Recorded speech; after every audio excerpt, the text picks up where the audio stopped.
Hello and welcome to Triple S classes. A warm welcome to all of you. I hope that all you are doing good. तो पिछले lectures में आज तक हमने discuss किया about environment, जिसमें हमने डिफरेंट कॉन्सेप्ट सीखे। उसके बाद हमने बायोडाइवर्सिटी को देखा, जिसमें हमने डिफरेंट इनिशिएटिव्स देखे, क्या कुछ लिए गए थे टू कंजर्व बायोडाइवर्सिटी, जिसमें हमने अलग अलग प्रोजेक्ट्स डिस्कस किए। आज के लेक्चर में हम नया कॉन्सेप्ट, नया एक कंपोनेंट डिस्कस करने जा रहे हैं विच इज़ क्लाइमेट चेंज। एक बहुत ही इंपॉर्टेंट कॉन्सेप्ट है जो आपके एग्ज़ाम में बहुत ही मायने रखता है, इम्पोर्टेंस रखता है। तो उसी को हम डिस्कस करेंगे आज के इस लेक्चर से। तो स्टार्ट करेंगे, क्या है क्लाइमेट चेंज। एक्चुअली अगर हम देखें तो अलग अलग जगह पे, फॉर एग्जांपल अगर हम दो जगह लेंगे एक पर्टिकुलर कंट्री में, फॉर एग्जांपल अगर हम राजस्थान को लेंगे एंड दूसरे साइड में अगर हम लेह लद्दाख की बात करें या एंटायर जे की स्टेट की बात करें, तो काफ़ी ज़्यादा वेरिएशन होगी। यहाँ पे जो प्रेसिपिटेशन होगी वो बहुत ही कम होगी, बहुत ही कम रेनफॉल होगा। एंड इन कंपैरिजन अगर हम जे की बात करें, यहाँ पे प्रेसिपिटेशन बहुत ही ज़्यादा है, स्नोफॉल भी है, रेनफॉल भी है। उसके बाद अगर हम राजस्थान में टेम्परेचर रेंज एक पर्टिकुलर डे में मेजर करेंगे, यहाँ पे अराउंड 40 to 42 डिग्री सेल्सियस यहाँ पे रिकॉर्ड किया जाता है। एंड अगर हम जे में समर की बात करें, अगर हम टेम्परेचर यहाँ पे देखें, तो अगर हम जे इन पर्टिकुलर कश्मीर की बात करेंगे तो कश्मीर में around 25 to 28 degree Celsius temperature रहता है। तो काफ़ी ज़्यादा वेरिएशन होती है। एंड ये जो वेरिएशन है ये हम अलग अलग, जो हमने प्रेसिपिटेशन देखा, टेम्परेचर देखा एंड विंड पैटर्न जो अलग अलग रहता है दो अलग अलग जगह पे, इन जो एटमॉस्फेयर के इन एलिमेंट्स को इसे बोलते हैं वेदर। जो हम एक पर्टिकुलर रीजन में, एक स्पेसिफिक रीजन तक ही सीमित होता है। जब हम उस एक स्पेसिफिक रीजन में देखेंगे different weather, different like this atmospheric elements, like temperature, like wind pattern, like precipitation, जब हम इसे स्टडी करेंगे ऑन ए स्पेसिफिक टाइम, इसे हम बोलते हैं वेदर। उसके बाद एक और ब्रॉडर कॉन्सेप्ट है क्लाइमेट का। क्लाइमेट क्या है? जब हम एवरेज में देखेंगे ये सब जो वेदर एलिमेंट्स है डिफरेंट, लाइक टेम्परेचर है, लाइक प्रेसिपिटेशन है, लाइक विंड पैटर्न है, जब हम इसका एवरेज लेंगे और मल्टी डिकेड्स जब हम इसको स्टडी करेंगे, इसी को बोलते हैं क्लाइमेट, राइट। एंड इस क्लाइमेट के चेंज होने को जब हम इसमें वेरिएशंस पाएंगे तो इसी को बोलते हैं what? Climate change, right. And ये एक हकीकत है कि पास्ट में भी हुई है। एंड अगर हम इंडस्ट्रियल रेवोल्यूशन के बाद देखें, इंडस्ट्रियल रेवोल्यूशन के बाद काफ़ी ज़्यादा इसमें चेंज हुआ है क्लाइमेट में, यानी कि क्लाइमेट चेंज रैपिडली हुई है, बहुत ज़्यादा हुई है। तब तक तो सीमित था, सडनली ही हो रही थी, ग्रेजुअल चेंज था। लेकिन आफ्टर इंडस्ट्रियल रेवोल्यूशन एक रैपिड इंक्रीज हुआ है इसमें क्लाइमेट चेंज में, राइट। बहुत सारी वेरिएशंस देखने को मिली है। This is all about climate change. अगर हम फॉर एग्जांपल देखें, from warm climate to warm and moist climate से जब क्लाइमेट चेंज हो जाए to warm and dry climate, इसे बोलते हैं हम climate change. Climate change and global warming, ये दो कॉन्सेप्ट्स इंटर रिलेट है। फॉर एग्जांपल अगर हम बात करेंगे क्लाइमेट चेंज की, अगर हम क्लाइमेट चेंज को देखेंगे तो एक तो यहाँ पर हम इंक्रीज भी हो सकता है, अगर हम देखेंगे प्रेसिपिटेशन इंक्रीज भी हो सकता है, डिक्रीज भी हो सकता है, या टेम्परेचर इंक्रीज भी हो सकता है, डिक्रीज भी हो सकता है। लेकिन जब हम पर्टिकुलरली ग्लोबल वार्मिंग की बात करते हैं, ग्लोबल वार्मिंग में पर्टिकुलरली जब इंक्रीज हो जाए टेम्परेचर, जब टेम्परेचर इंक्रीज हो जाए तो वो कंसेप्ट हम ग्लोबल वार्मिंग के थ्रू समझेंगे। जो एंथ्रोपोजेनिक फैक्टर्स रेस्पॉन्सिबल होंगी फॉर क्लाइमेट चेंज, वही रेस्पॉन्सिबल होती है ग्लोबल वार्मिंग के लिए, राइट। तो अब हम फैक्टर्स पे आएंगे, क्या कुछ फैक्टर्स रेस्पॉन्सिबल है क्लाइमेट चेंज के लिए। इसमें मेनली दो फैक्टर्स है, एक तो है नेचुरल फैक्टर्स एंड दूसरे है एंथ्रोपोजेनिक फैक्टर्स। अगर हम नेचुरल फैक्टर्स की बात करें तो first factor is continental drift. ये एक नेचुरल फैक्टर है। कॉन्टिनेंटल ड्रिफ्ट, ये थ्योरी है कॉन्टिनेंटल ड्रिफ्ट थ्योरी, ये दी थी एल्फ्रेड वेगनर ने दी थी ये थ्योरी। कि क्या था कि around some million years back अगर हम अर्थ को देखेंगे तो अर्थ जो थी ये एक ह्यूज लैंड मास हुआ करता था जिसका नाम था पैंजिया, राइट। एंड ये जो पैंजिया था, ये land mass, this was surrounded by a huge ocean, एक बिग ओशन जिसका नाम था पैंथलासा, वो इसके इर्द गिर्द था, इसके सराउंडिंग्स में था। एंड विद टाइम क्या हुआ कि ये जो पैंजिया है ये ब्रेक डाउन हुआ, इसके फ्रेगमेंट्स हो गए, अलग अलग हो गया। एंड अगर हम देखें क्या है continental drift theory, for example अगर हम अंटार्कटिका को लेंगे एंड दूसरे साइड पे अगर हम लेंगे फॉर एग्जांपल हम लेंगे यूरोप को, कैसे कॉन्टिनेंटल ड्रिफ्ट थ्योरी एक्सप्लेन करता है क्लाइमेट चेंज को। अगर हम देखेंगे, अगर हम यहाँ पे समझेंगे, जो कॉन्टिनेंटल ड्रिफ्ट थ्योरी है वो बताती है जब ये ब्रेक डाउन हुए, ये एक दूसरे से अलग हो गए एंड ये दूर दूर चले गए इस ओशन में, ये दूर दूर चले गए।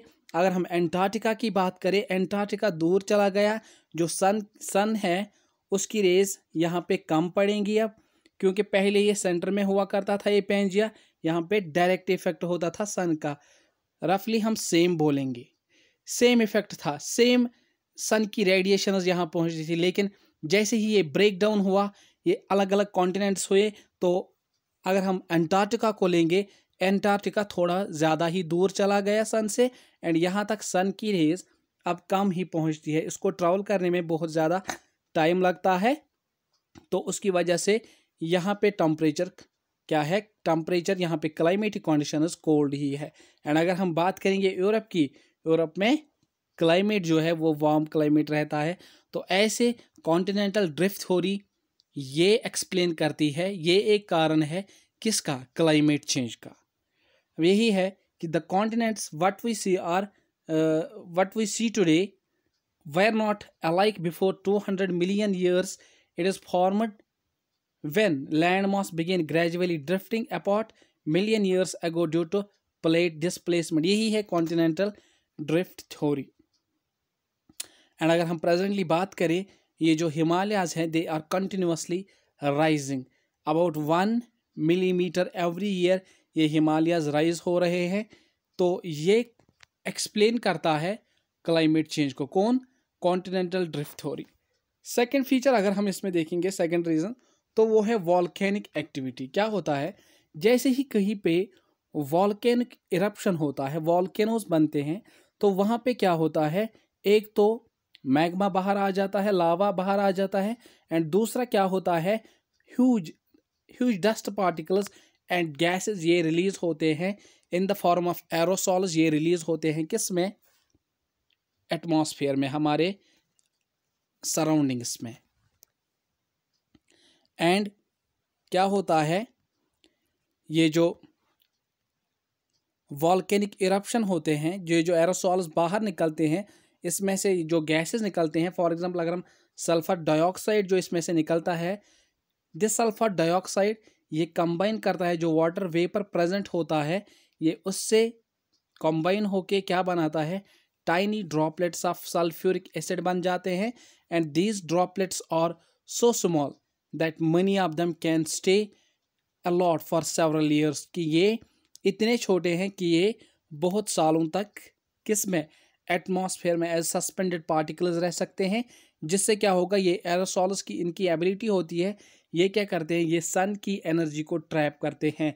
तो फॉर एग्जांपल ये जब जैसे ही ये एरोसॉल्स क्या करते हैं, सन की एनर्जी को ट्रैप करते हैं, उससे क्या होगा, जो सन की एनर्जी है वो रिड्यूस होके कहाँ पे पहुँचेगी, अर्थ पे। तो अर्थ का क्लाइमेट क्या होगा, अर्थ का क्लाइमेट स्लाइटली कूल हो जाएगा, अर्थ ठंडी पड़ जाएगी। क्योंकि यहाँ पे अगर पहले यहाँ पे 100 रेज ऑफ लाइट पहुँचती थी, राइट, अब यहाँ पे उनकी इंटेंसिटी जो होगी वो कम ही होगी, क्योंकि उनकी एनर्जी ट्रैप करेंगे कौन, एरोसॉल्स, लाइक।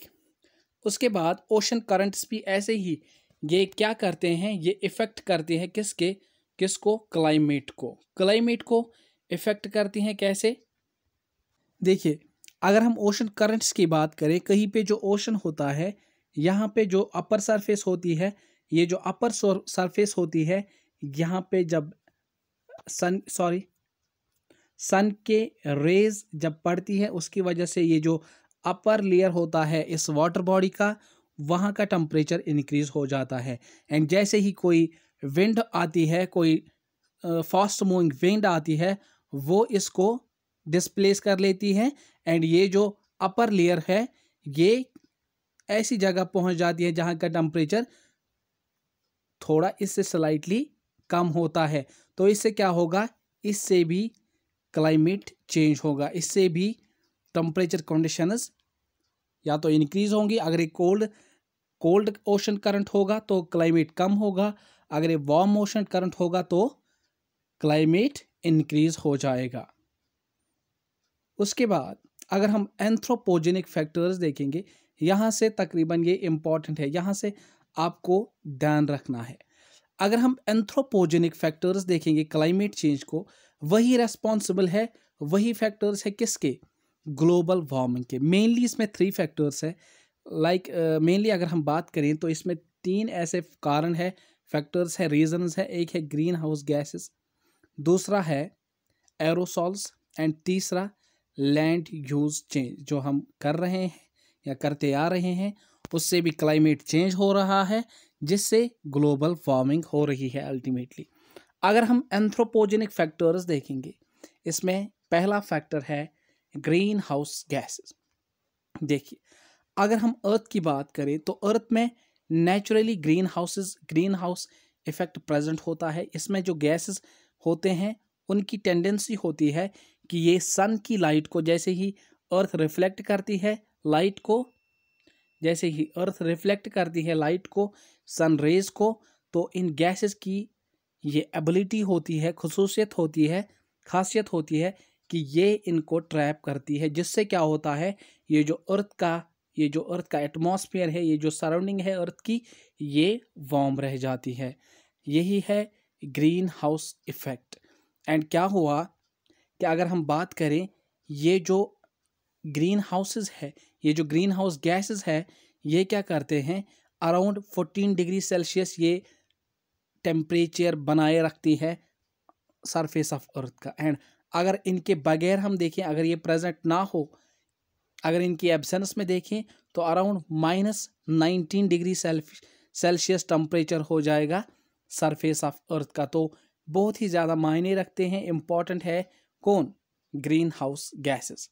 क्या हुआ कि जैसे ही इंडस्ट्रियल रेवोल्यूशन के बाद क्या हुआ कि ये जो गैसेस है, ग्रीन हाउस गैसेस, इनका कंसंट्रेशन बढ़ गया।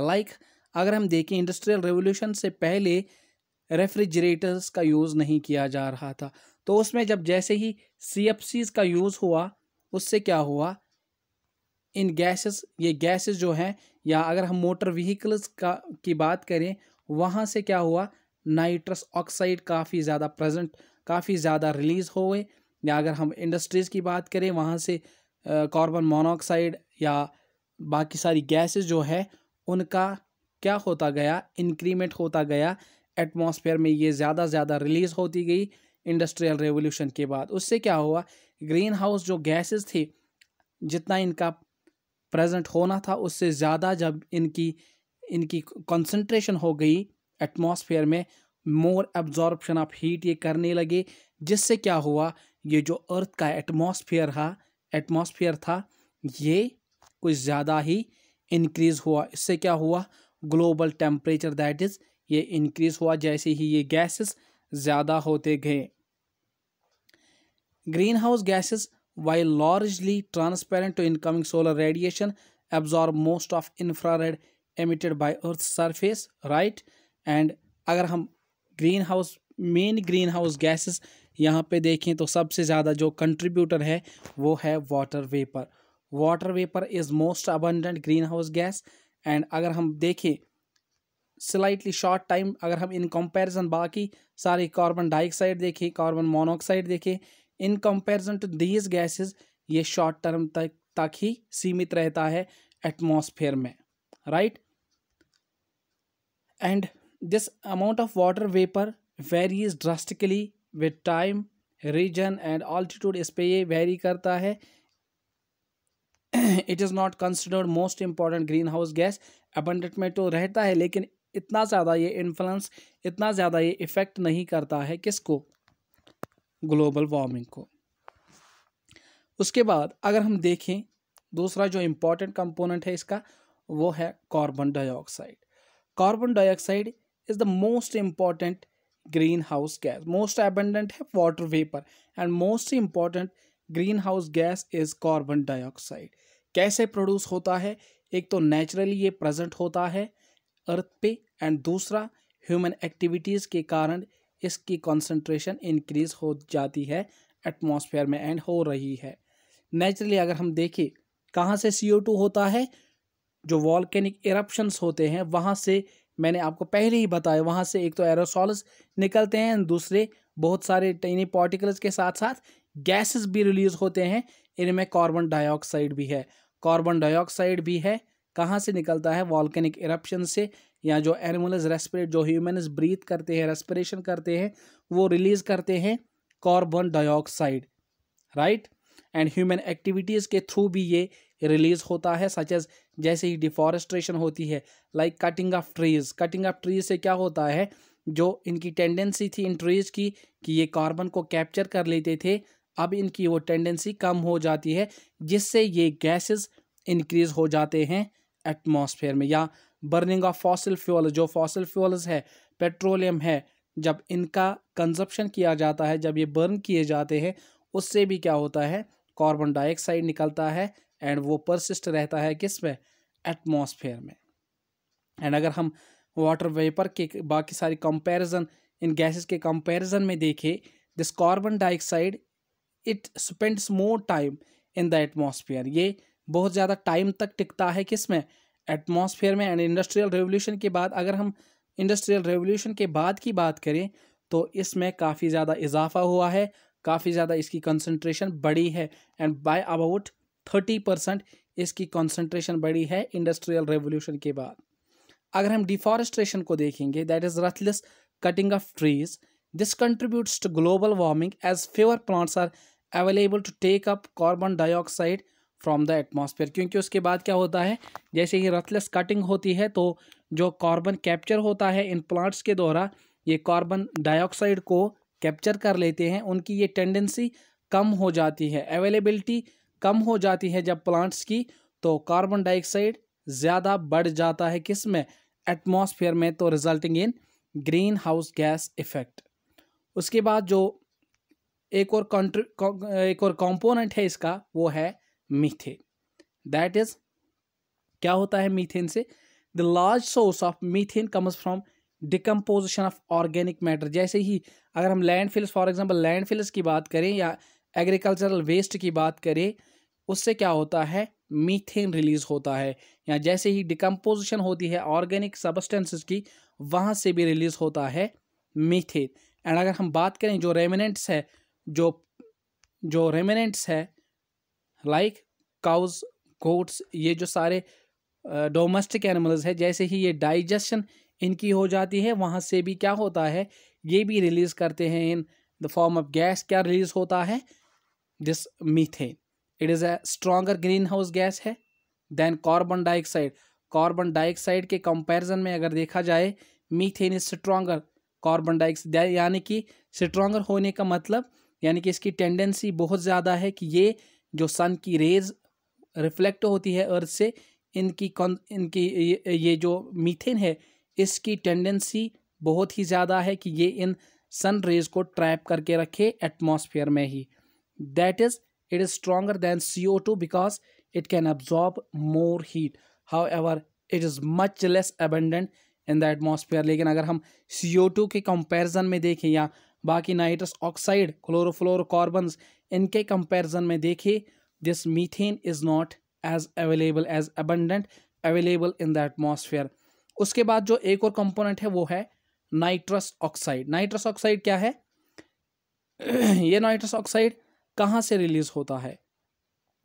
Very powerful green house gas है, सबसे ज़्यादा शक्तिशाली, सबसे ज़्यादा टेंडेंसी है इसको हीट एब्जॉर्ब करने की, हीट को एटमॉस्फेयर में ट्रैप करने की सबसे ज़्यादा टेंडेंसी है नाइट्रस ऑक्साइड की, which is abundantly produced in agricultural sector में सबसे ज़्यादा प्रोड्यूस होता है जिस नाइट्रस ऑक्साइड, एंड स्पेसिफिकली जब यूज़ होता है ऑर्गेनिक फर्टिलाइजर्स के यूज़ से इनकी कॉन्सेंट्रेशन बढ़ जाती है।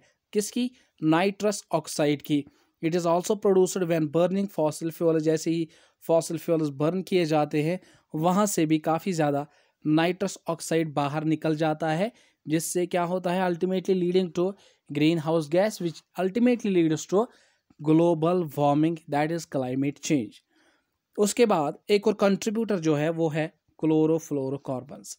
क्या है ये जो क्लोरोफ्लोरोकार्बन्स है CFCs, दे वर मेड, जैसे पोस्ट इंडस्ट्रियल पीरियड हुआ उसके बाद जैसे ही रेफ्रिजरेंट्स या एयर कंडीशनर्स यूज़ होने लगे, इनमें यूज़ होने लगा, इनमें एक कंपोनेंट यूज़ होने लगा, दैट इज़ दिस क्लोरोफ्लोरोकार्बन्स। ये यूज़ होने लगे इनमें, किन में? रेफ्रिजरेंट्स एंड एयर कंडीशनर्स में। एंड अगर हम आज की बात करें उसके बाद जो प्रोटोकॉल्स आए जो हम आगे पढ़ने वाले हैं, मॉन्ट्रियल प्रोटोकॉल इसके लिए बनाया गया, क्योंकि ये जो यहाँ से क्लोरोफ्लोरोकार्बन्स निकलते हैं ये क्या करते हैं, ये ओजोन लेयर को डिप्लीट करते हैं, एंड इसी को कंट्रोल करने के लिए मॉन्ट्रियल प्रोटोकॉल बाद में लाया गया, जिसको हम आगे जाके डिस्कस करने जा रहे हैं, ओजोन लेयर डिप्लीशन। उसके बाद हम मॉन्ट्रियल प्रोटोकॉल भी देखेंगे। उसके बाद जो सेकंड रीज़न है इसके पीछे CFCs के बाद एक और रीज़न है एटमॉस्फेरिक एरोसॉल्स। ये एंथ्रोपोजेनिक फैक्टर्स है, दैट इज़ ह्यूमन एक्टिविटीज़, जो ह्यूमन एक्टिविटीज़ से कैसे क्लाइमेट चेंज हो रहा है, उसका जो दूसरा रीज़न है वो है एटमॉस्फेरिक एरोसॉल्स। क्या है ये एटमॉस्फेरिक एरोसॉल्स? एटमॉस्फेरिक एरोसॉल्स या तो लिक्विड सस्पेंडेड पार्टिकल्स या solid suspended particles other than gaseous particles जो रिलीज होते हैं, फॉर एग्जांपल जो वॉल्केनो से रिलीज होते हैं या एंथ्रोपोजेनिक एक्टिविटीज से रिलीज होते हैं एंड फिर सस्पेंडेड रहते हैं किसमें? एटमॉस्फेयर में। इनको बोलते हैं एटमॉस्फेरिक एरोसॉल्स। अब ये दो तरीके से इफेक्ट करते हैं आपके क्लाइमेट को। पहले ये करते हैं स्कैटरिंग, इनसे क्या होती है? स्कैटरिंग होती है, एंड दूसरा ये एब्जॉर्ब भी कर लेते हैं। स्कैटरिंग मीन्स जैसे ही इन पे रेडिएशंस पड़ती हैं ये इनको दूर दूर जाके डिस्प्लेस कर लेते हैं। ये एरोसॉल्स इनको दूर दूर डिस्प्लेस करते हैं, जिससे क्या होता है अर्थ रिलेटिवली कूल हो जाती है। एंड दूसरी इसकी इनकी टेंडेंसी है, ये जो सोलर रेज है, इंफ्रारेड रेडिएशन है कमिंग फ्रॉम सन, ये उनको एब्जॉर्ब कर लेती हैं, जिससे क्या होता है क्लाइमेट वार्म हो जाता है, अर्थ एटमॉस्फेयर वार्म हो जाता है। एंड दूसरा इनकी ये खूबी है, इनकी प्रॉपर्टी है कि ये जो क्लाइमेट है, ये जो एरोसॉल्स है, ये क्लाउड्स की प्रॉपर्टी को, ये क्लाउड्स को मॉडिफाई कर लेते हैं, जिससे ये इनका क्या है पॉसिबली देयर लाइफ टाइम, इनके लाइफ टाइम जो क्लाउड्स है इनके लाइफ टाइम को, इनके टाइम पीरियड को, कितने टाइम पीरियड तक ये सस्पेंड रह सकते हैं एंड फिर कब प्रेसिपिटेशन होगी, इस पे भी इफेक्ट रहता है एरोसॉल्स का। जैसे ही ये स्कैटर करते हैं सोलर रेडिएशन को, इससे प्लैनेट जो है, अर्थ जो है वो कूल हो जाती है रिलेटिवली। लेकिन इनकी एक और प्रॉपर्टी है कि ये एब्जॉर्ब कर लेते हैं सोलर रेडिएशन को, तो एरोसॉल्स अल्टीमेटली क्या करेंगे? वार्म करेंगे एंड किसको? एयर को, यानी कि एटमॉस्फेयर को, अर्थ को, right. And aerosols have ability, इनकी एक और एबिलिटी है कि ये इन्फ्लुएंस करते हैं किसको influence climate directly by absorbing और रिफ्लेक्टिंग इनकमिंग सोलर रेडिएशन, जो हमने देखा। But they can also modify cloud formation और क्लाउड प्रॉपर्टीज।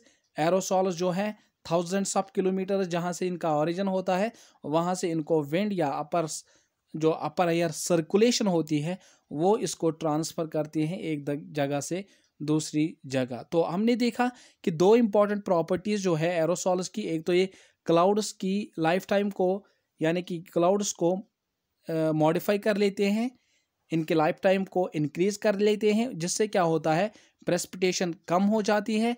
एंड दूसरा इनकी एबिलिटी है कि ये एक तो स्कैटर करते हैं किसको? रेडिएशन को, एंड दूसरा ये अब्जॉर्ब कर लेते हैं, जिससे वार्म हो जाता है क्लाइमेट। एंड स्कैटरिंग से क्या होता है, planet that is earth relatively cool हो जाती है। दो टाइप्स है एरोसॉल्स के, एक है नेचुरल एरोसॉल्स जो हमने देखे कहाँ से रिलीज होते हैं, वॉल्केनोज से। वॉल्केनोज जैसे ही एरप्ट होते हैं, जहाँ से वॉल्केनोज जहाँ पे वॉल्केनोज आते हैं वहाँ पे मैंने बोला एक तो गैसेस रिलीज होती हैं बहुत सारी, एंड दूसरा क्या है, एरोसॉल सस्पेंडेड पार्टिकल्स रिलीज हो जाते हैं एटमॉस्फेयर में। एंड मेनली यहाँ पे सल्फेट एरोसॉल्स प्रोड्यूस हो जाते हैं जो एटमॉस्फेयर में सस्पेंडेड रहते हैं। एंड हमने देखा क्या कुछ प्रॉपर्टीज़ है इन एरोसॉल्स की। एंड अगर हम फाइटोप्लैंक्टन की बात करें, जो प्लांट्स होते हैं वाटर बॉडीज के अपर पार्ट्स पे, अपर सरफेस पे जो फाइटोप्लैंक्टन होता है, ये भी प्रोड्यूस करते हैं क्या, डाईमिथाइल सल्फाइड। ओके। एंड अगर हम एंथ्रोपोजेनिक एरोसॉल्स देखेंगे, एंथ्रोपोजेनिक एरोसॉल्स मीन्स, एंड अगर हम देखें एंथ्रोपोजेनिक एक्टिविटीज़ जो ह्यूमन एक्टिविटीज़ होती हैं, इनसे भी क्या होते हैं, एरोसॉल्स रिलीज हो जाते हैं। तो इनकी कॉन्सेंट्रेशन इंक्रीज होती है किस में, एटमॉस्फेयर में, ultimately leading to climate change that is global warming. Ammonia की अगर हम बात करें तो जैसे ही यूज़ होता है किन में, ये फर्टिलाइजर्स में जो अमोनिया यूज़ होता है फर्टिलाइजर्स में, और released by burning of plants जो प्लांट रेसिड्यू बच जाता है उसको बर्न करने के बाद जैसे ही वो बर्न किया जाता है वहाँ से भी क्या निकलते हैं, एरोसॉल्स, या जो अमोनिया यूज़ होता है फर्टिलाइजर्स में वो भी क्या एरोसॉल्स प्रोड्यूस कर लेते हैं, राइट। एंड अगर हम कोल देखेंगे, कोल जैसे ही बर्न होता है वहाँ से भी फ्लाई ऐश या एरोसॉल्स रिलीज होते हैं एटमॉस्फेयर में। एंड जो ऑयल यूज़ होता है, लाइक ऑयल भी प्रोड्यूस करता है sulphur dioxide, and sulphur dioxide is major source of sulphate aerosols, यहाँ से भी रिलीज होते हैं। तो हमने नटशल में देखा कि एरोसॉल्स की दो प्रॉपर्टीज़ है, एक तो ये क्लाउड्स की लाइफ टाइम को मॉडिफाई कर लेते हैं, मॉडिफिकेशन ऑफ क्लाउड्स होता है, एंड दूसरा ये इनकी प्रॉपर्टी है, एक तो ये स्कैटर करते हैं रेडिएशन को, एंड दूसरा ये क्या करते हैं, ये अब्जॉर्ब कर लेते हैं रेडिएशन को, जिससे क्लाइमेट चेंज हो जाता है, राइट। एंड अगर हम देखें एग्जॉस्ट इमिशन जो निकलते हैं ट्रांसपोर्ट में, व्हीकल्स में जो एग्जॉस्ट इमिशन होता है, it generates a rich cocktail of pollutants that are either, या तो ये एरोसॉल्स होते हैं और कन्वर्टेड बाय केमिकल रिएक्शन, या तो केमिकल रिएक्शंस के कारण एटमॉस्फेयर में ये एरोसॉल्स बन जाते हैं जो भी एग्जॉस्ट इमिशंस निकलते हैं व्हीकल से। एंड अगर हम देखेंगे in comparison to northern hemisphere, in comparison अगर हम कंपैरिजन करेंगे southern hemisphere and northern hemisphere का, क्योंकि नॉर्दर्न हेमिस्फीयर में इंडस्ट्रियल एक्टिविटीज़ का हब है, इंडस्ट्रियल एक्टिविटीज सेंटर्ड है, तो इससे क्या होगा, नॉर्दर्न हेमिस्फीयर में एरोसॉल्स ज़्यादा है as compared to southern hemisphere. Very important point. उसके बाद अगर हम तीसरा एंथ्रोपोजेनिक कारण देखेंगे, फैक्टर देखेंगे, कॉज देखेंगे, तो वो है लैंड यूज चेंज। देखिए अगर हम लैंड यूज चेंज को देखेंगे तो ये इफेक्ट क्या करता है, जैसे ही कटिंग डाउन होती है ट्रीज की, दैट इज फॉरेस्ट्स की, वहाँ से क्या होता है, जो इसका एल्बिडो होता है सरफेस का, एल्बिडो मीन्स कि एक सरफेस की टेंडेंसी क्या है कि ये कितना रिफ्लेक्ट कर सकता है सन की एनर्जी को, सनलाइट को कितना रिफ्लेक्ट कर पाएगा एक surface, this is albedo of that surface. जैसे ही कटिंग डाउन ऑफ ट्रीज होती है तो एल्बिडो क्या है, एल्बिडो इंक्रीज हो जाता है, about half of the land use change. And अगर हम इंडस्ट्रियल एरा, जैसे ही इंडस्ट्रियल रेवोल्यूशन आया उसी में एग्रीकल्चरल रेवोल्यूशन भी आया, तो हमें क्या था, हमें हाई यील्डिंग वेराइटीज़ को कल्टीवेट करने के लिए हमें क्या चाहिए था, लैंड अवेलेबल तभी होगा जब हम फॉरेस्ट्स की रथलेस कटिंग करेंगे। इंडस्ट्रीज को भी आप तभी सेट कर पाओगे जब आपके पास लैंड अवेलेबल होगा। तो हमने रथलेस कटिंग की, डिफॉरेस्ट्रेशन की इंडस्ट्रियल एरा के बाद ये क्या है कि ये जो लैंड यूज चेंज है इसमें काफ़ी ज़्यादा चेंज देखने को मिला, लैंड यूज चेंजेस हुई, जिसमें एग्रीकल्चरल क्रॉपिंग के लिए लैंड्स फॉरेस्ट्स क्लियर किए गए एंड उससे अल्टीमेटली क्या हुआ, क्लाइमेट चेंज हुआ। कैसे हुआ, देखिए अगर हम किसी फॉरेस्ट की बात करें, इसका एल्बिडो पहले कम था, जैसे ही अब एल्बिडो इंक्रीज हुआ, एल्बिडो जैसे ही इंक्रीज हुआ तो ये जो कार्बन डाइऑक्साइड था या बाकी सारी गैसेस थी, इनको ट्रैप कर पाती थी कौन, ट्रीज। जब ट्रीज कम हुई, ट्रीज की कॉन्सेंट्रेशन अब कम हुई, ऊपर से एल्बिडो भी इंक्रीज हुआ, तो अब इस सरफेस ऑफ अर्थ की टेंडेंसी होगी कि ये ज़्यादा रेडिएशन को रिफ्लेक्ट करेगा back in atmosphere, and atmosphere में जैसे ही ये ट्रैप हो जाएंगी तो क्या होगा, global warming. That is climate change. Climate change उसका इम्पैक्ट हम एंड में देखेंगे, दूसरे लेक्चर में हम वो भी पढ़ने जा रहे हैं। हाई आल्टीट्यूड रीजन, अगर हम हाई आल्टीट्यूड्स की बात करें, is largely affected due to deforestation. As अगर हम albedo of snow covered land, अगर हम स्नो का एल्बिडो देखेंगे तो दैट इज लार्ज, उसका ज़्यादा है एज कम्पेयर टू, अगर हम फॉरेस्टेड लैंड की बात करें या हम ग्रासलैंड्स की बात करें, उसके कंपैरिजन में स्नो कवर्ड लैंड जो होता है उसका एल्बिडो ज़्यादा होता है। ये इसकी टेंडेंसी होती है कि ये ज़्यादा रेडिएशन को रिफ्लेक्ट करता है way back. This is because snow on trees reflects only about, and अगर हम बात करें कि जो ट्रीज पे स्नो होता है, this reflects only half of the sunlight falling on it, मगर अगर हम स्नो कवर्ड ओपन ग्राउंड की बात करें, this reflects about 2/3 of the radiation overall. Increased albedo जो हुआ उससे क्या हुआ, increased albedo had a cooling effect, उससे क्या हुआ, कूलिंग इफेक्ट पड़ा अर्थ पे। एंड अगर हम देखेंगे ओवरऑल क्या हुआ, डिफॉरेस्ट्रेशन से क्या हुआ, एल्बिडो इंक्रीज हुआ, which increase surface albedo increase हुआ डिफॉरेस्ट्रेशन से। And general effects of agriculture on soil moisture characters, in short अगर हम देखें डेजर्टिफिकेशन या डिफॉरेस्ट्रेशन से क्या हुआ, सरफेस एल्बिडो जो है ये इंक्रीज हुआ, उससे क्या हुआ, क्लाइमेट चेंज हुआ, and climate change means global warming. This was all about today's session. ये हमने एक नटशल में इसको प्रेजेंट किया, वरना अगर हम क्लाइमेट चेंज का कॉन्सेप्ट दो इट इज़ वेरी वास्ट, बहुत ही ज़्यादा इसमें पढ़ने को है, लेकिन ये कुछ इम्पॉर्टेंट था जो आपको याद रखना है फ्रॉम दिस। एंड इसमें अगर हम देखें तो IPCC की जो 6th असेसमेंट है वो काफ़ी ज़्यादा इम्पॉर्टेंट है। इस लेक्चर को छोड़ के जो क्लाइमेट चेंज है वो उस पर मेनली अगर हम क्वेश्चंस देखेंगे कहाँ से आ सकते हैं, तो वो है जो रिसेंटली रिलीज हुई है IPCC की असेसमेंट रिपोर्ट्स, तो या बाकी सारी जो जितनी भी ऑर्गेनाइजेशंस है क्लाइमेट चेंज को टैकल करने के लिए, वो सारी इम्पॉर्टेंट है। तो आने वाले जो लेक्चर्स जितने भी होंगे क्लाइमेट चेंज पे वो सभी इम्पॉर्टेंट होंगे। Thanks, have a good day.